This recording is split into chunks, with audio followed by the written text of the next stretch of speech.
नमस्कार मित्रों, आज का प्रसंग है भजन में एक बड़ी बाधा।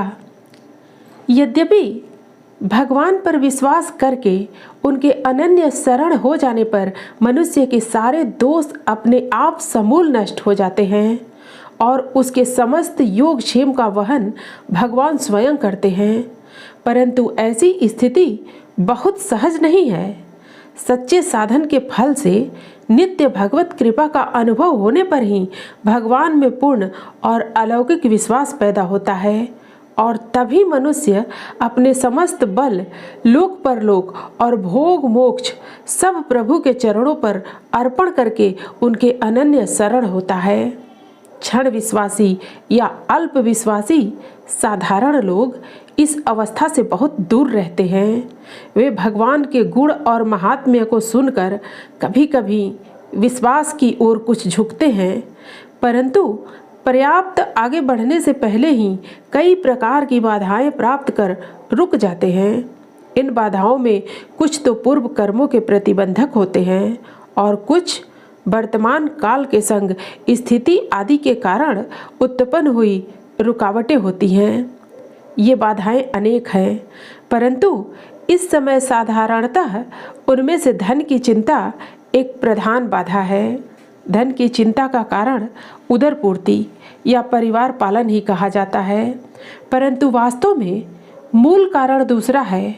वह है हमारी काम भोग परायणता।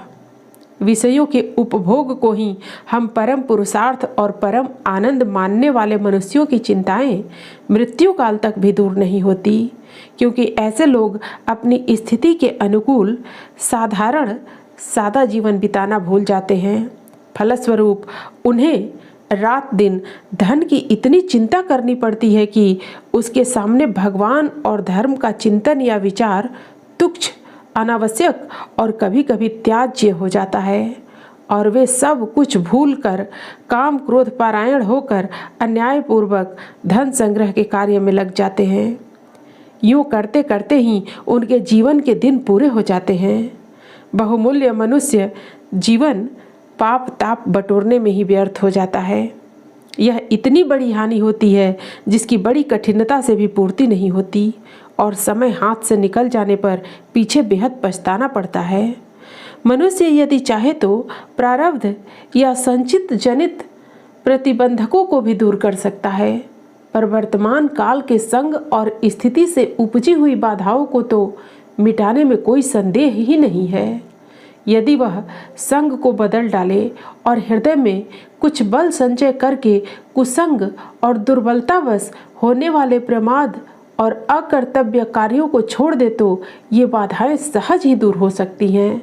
वास्तव में हमें अपने और परिवार के लिए साधारणतः अन्न वस्त्र संग्रह करने में उतनी कठिनता नहीं है। कठिनता तो यह है कि हमने अपनी आवश्यकताएं बहुत अधिक बढ़ा ली हैं और उनकी किसी न किसी प्रकार पूर्ति करने में ही कर्तव्य की इतिश्री समझ रखी है। यदि हम ध्यान देकर देखें तो व्यक्तिगत और समाजगत ऐसे हजारों अवसर हैं जिनमें हम बहुत धन खर्च किया करते हैं, परंतु जहां बिना खर्च किए ही काम मज़े में चल सकता है, ऐसे अवसरों पर खर्च करने की आवश्यकता हमने उत्पन्न कर ली है। वस्तुतः है नहीं। खाने पहनने तथा गृहस्थी के दूसरे दूसरे कार्यों के लिए हम ऐसी बहुत सी चीज़ें खरीदते हैं जिनके न खरीदने से हमें अपने जीवन यापन में कोई रुकावट नहीं होती। उदाहरण के लिए मनुष्य का 2 कपड़ों में काम चल सकता है, पर वह 4-5 पहनता है। खाने में मिठाई अथवा बहुत तरह की तरकारी, अचार आदि के बिना कोई अड़चन नहीं होती, परंतु इनमें बहुत व्यय किया जाता है। छोटे साफ मकान में रहा जा सकता है, परंतु दिखावे के लिए बड़ी बड़ी इमारतें बनवाई जाती हैं। साल दुसाले इत्र फुलेल, साबुन क्रीम, फर्नीचर आदि हजारों प्रकार के शौक के सामान में पानी की भांति पैसा बर्बाद किया जाता है। यह तो व्यक्तिगत बात हुई। समाज में ब्याह शादी, कर्णछेदन, जनेऊ, मरण आदि पर इतना बुरी तरह खर्च किया जाता है कि जिसका दुख पीढ़ियों तक भोगना पड़ता है। सैकड़ों अच्छे अच्छे घराने इस व्यय भार से दबकर नष्ट हो गए। और होते जा रहे हैं। इधर वर्षों से खर्च घटाने की तथा रीतियों में सुधार की बात चल रही है और अनेक प्रकार के परिवर्तन भी हुए हैं, परंतु खर्च की रकम घटने के बदले बढ़ी है। खर्च के तरीके बदले हैं, खर्च नहीं घटा, बल्कि पहले जो कुछ खर्च किया जाता था वह प्रायः ऐसी चीज़ में खर्च होता था जो चीज़ें बुरे समय पर काम आती थीं और उनकी लागत से कुछ कम कीमत चाहे जब बेचकर वसूल की जा सकती थी। परंतु अब तो जो कुछ खर्च होता है वह प्रायः स्वाहा ही हो जाता है। फैशन ने सबको तबाह कर दिया है। इस सारे अनर्थ का कारण हमारी काम भोग परायणता की वृद्धि है और इसके छूटने का असली उपाय विषय वैराग्य पूर्वक ईश्वर परायणता ही है। उस ईश्वर परायणता में भजन की आवश्यकता है और भजन होने में यह धन की हाय हाय बाधक हो रही है। अतएव अपना समाज का और देश का लौकिक परलौकिक हित चाहने वाले प्रत्येक मनुष्य का यह कर्तव्य है कि वह खर्च घटाए, जीवन में सब ओर सादगी का व्यवहार करे, व्यक्तिगत और समाजगत धन की फिजूल खर्ची को दृढ़ता और बल के साथ नासमझी से होने वाली बदनामी को सह कर भी रोके।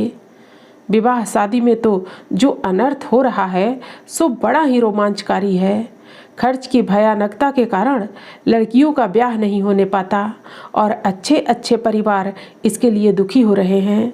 इसी के कारण प्रायः लड़के लड़कियों में जन्म काल से ही भेद दृष्टि हो जाती है।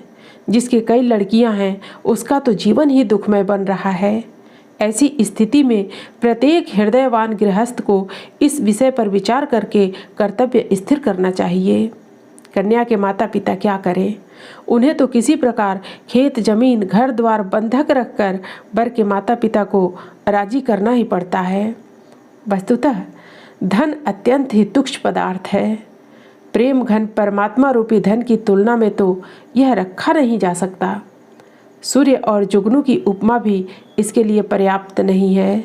इसलिए इस विषय में वृत्तियों के अधिक लगाने की आवश्यकता नहीं है। तथापि आज इस जड़ युग में चारों ओर धन की पूजा हो रही है और लोग धन चिंता में पड़े हुए ईश्वर को भूल रहे हैं। इसी से ऐसा लिखा गया है, धन कम खर्च करने की इस प्रार्थना से यह नहीं समझना चाहिए कि इसमें धन का महत्व बतलाया गया है, वरन यह समझना चाहिए कि धन अत्यंत तुच्छ पदार्थ है। व्यर्थ खर्च कर उसके उपार्जन में समय लगाकर उसका महत्व बढ़ाना उचित नहीं।